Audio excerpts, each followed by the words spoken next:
Жилищният пазар в България е много динамичен в момента, което предоставя на банките да бъдат по-гъвкави. Три са основните неща, които трябва да знаете за строежа на къщите. Първото нещо – финансирането им е различно при покупка и при строеж. Самоучастието също е различно.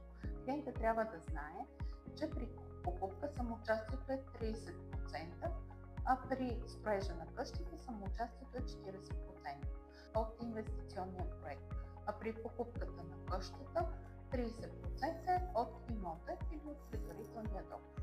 Второто важно нещо е, че при покупката на обяеми къщи трябва да има такс 16 не повече от 5 години. Третото важно нещо, когато се строи къща, в разрешителното за строеж трябва да бъде посочено, че съоръжението е стабилно и е непреместваемо. За повече информация може да се обърнете към мен, Ангелина Николова, Credit Choice.